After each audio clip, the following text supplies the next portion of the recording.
Pertanyaan yang masih tersisa bagi sebagian orang adalah kenapa harga si bilah badi bisa sangat bervariasi dari yang paling tinggi sampai yang paling rendah. Kenapa bisa seperti itu? Assalamualaikum warahmatullahi wabarakatuh. Salam sejahtera untuk kita semua. Jumpa lagi bersama saya SP di Badi Makassar Channel. Ya, video ini adalah video ketiga, merupakan kelanjutan dari dua video sebelumnya dan selaras dengan opening awal, yaitu kenapa harga badi bisa sangat berbeda-beda. Nah, di sini kita akan membedahnya.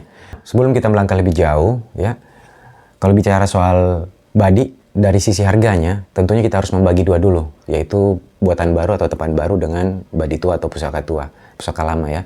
Karena cara menilainya itu berbeda. Nah, dari sisi harga kita tidak bisa gabungkan, jadi kita pisah dulu. Dan kali ini kita khusus membahas untuk badi tempaan baru, atau kita sebut singkat saja badi baru. Nah, kenapa saya memilih badi baru? Pertama, karena lebih simple untuk menganalisanya ya. Karena badi baru itu terkait paling penting atau tolak ukurnya adalah biaya produksi. Cuman di situ saja tolak ukur utamanya. Adapun yang lain itu faktor pendukung, tetapi tolak ukur utama adalah biaya produksi. Sementara untuk badi tua itu lebih kompleks. Ya, sebelum saya mulai, saya disclaimer dulu bahwa ini adalah murni pendapat saya berdasarkan fakta lapangan ya, dan juga pengalaman saya sendiri di dalam dunia produksi badi.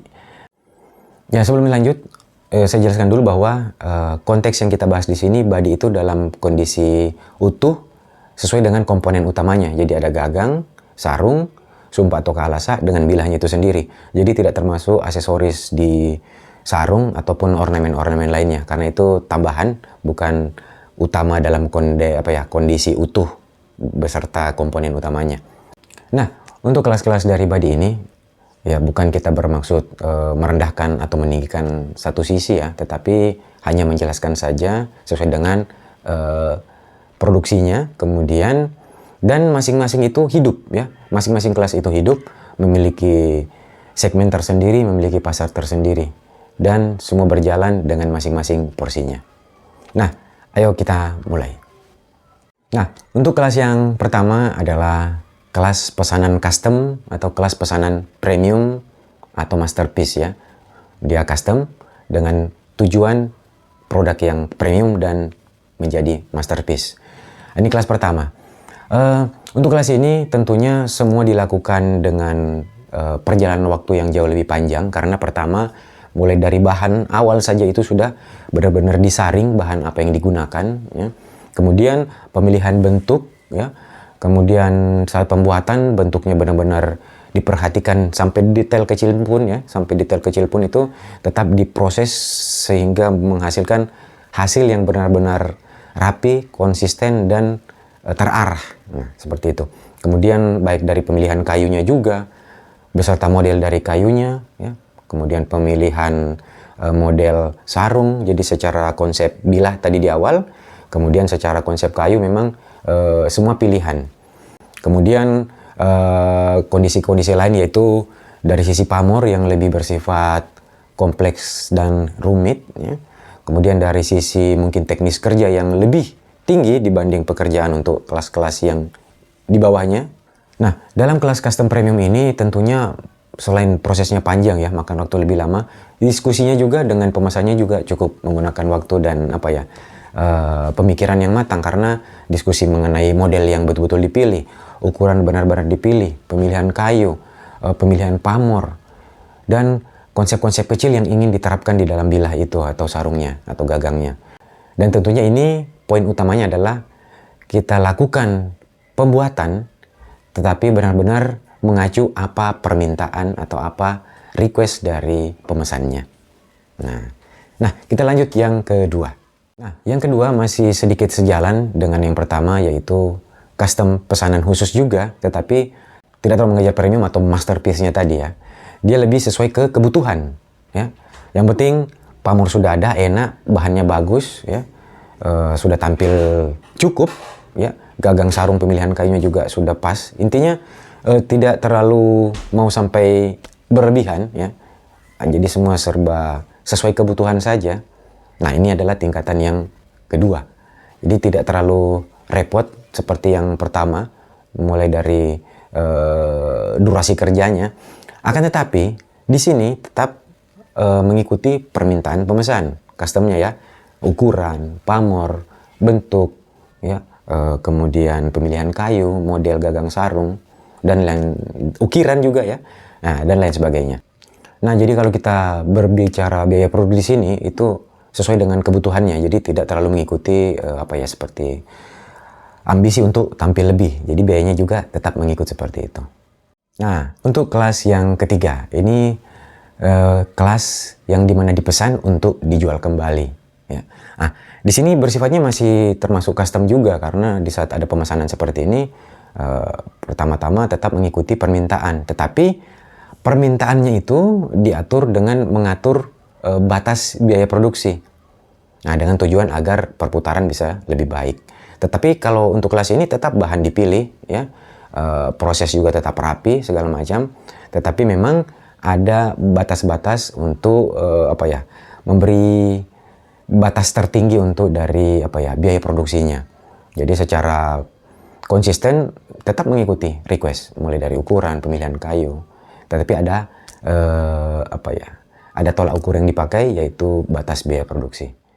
Nah, untuk kelas yang keempat adalah badik buatan massal. Nah, di sini prosesnya lebih sederhana, ya. Kemudian bentuknya itu lebih seragam, ya, kembar-kembar. Kemudian bahan yang dipilih biasanya bahan yang lebih mudah didapatkan. Oke. Kemudian bersifat berulang-ulang atau berkelanjutan. Nah, di sini kalau dari segi biayanya memang tentu sangat bisa ditekan. Nah, karena seperti tadi, mulai kategori bahan, kemudian teknis produksinya yang bersifat berulang-ulang dengan kembar, tidak ada request tertentu, ya, dia diserba kembar, semua sama rata untuk bentuk dan lain sebagainya. Dan kenapa bisa berkurang? Karena di sini biaya produksi bisa ditekan dari sisi jumlah pesanannya. Jadi pesanan ini mengejar jumlah, bukan mengerjakan satu barang saja. Jadi tetap secara teknis itu akan beda, yang terkait dari teknis produksinya dan juga teknis biaya yang dikeluarkan. Nah, langsung kita ke yang kelima. Nah, untuk kelas yang kelima adalah pesanan souvenir atau badik souvenir. Di sini dia prosesnya lebih cepat, lebih simple, bahan juga relatif biasa, kemudian finishing juga dipercepat, jadi semua sistem cepat dan memang lebih bersifat massal juga. Massal tapi lebih versi lebih cepatnya dan lebih bahan itu lebih di bawah untuk kualitasnya. Nah, kemudian juga begitu pemilihan kayunya.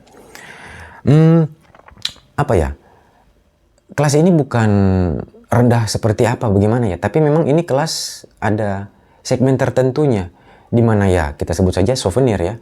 Ada orang yang memang membutuhkan souvenir.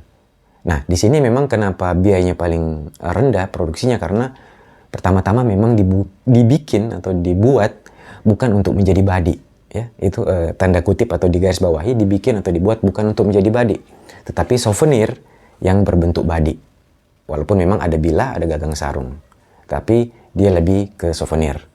Ya, jadi bukan jelek ya, tapi memang segmennya beda. Dia adalah memang khusus untuk souvenir, bukan badik yang seutuhnya.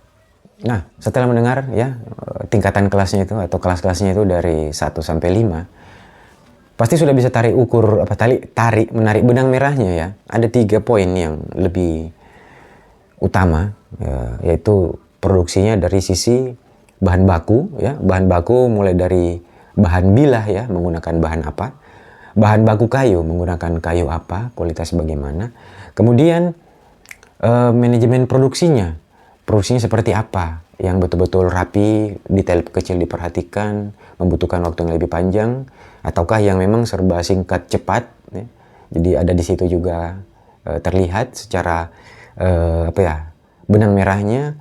Dan terakhir adalah finishingnya, sebagaimana bentuk akhirnya dibuat tampil seperti apa. Nah, 3 poin itu yang sangat berpengaruh. Nah, jadi sebelum kita tutup, kembali lagi saya sampaikan bahwa semua penjelasan tadi di atas berdasarkan fakta lapangan dan pengalaman pribadi yang saya lihat ya. Kemudian pembagian kelas ini juga tidak bermaksud merendahkan atau meninggikan ya, tetapi menjelaskan karena kelas-kelas ini hadir, kelas-kelas ini ada tentunya karena ada permintaan, ya kan? Kenapa ada permintaan? Karena semuanya itu memiliki marketnya dan pencintanya atau penggunanya masing-masing. Nah, kita tutup sampai di sini. Semoga bermanfaat. Terima kasih telah menonton. Saya HSP undur diri. Assalamualaikum warahmatullahi wabarakatuh dan salam pusaka.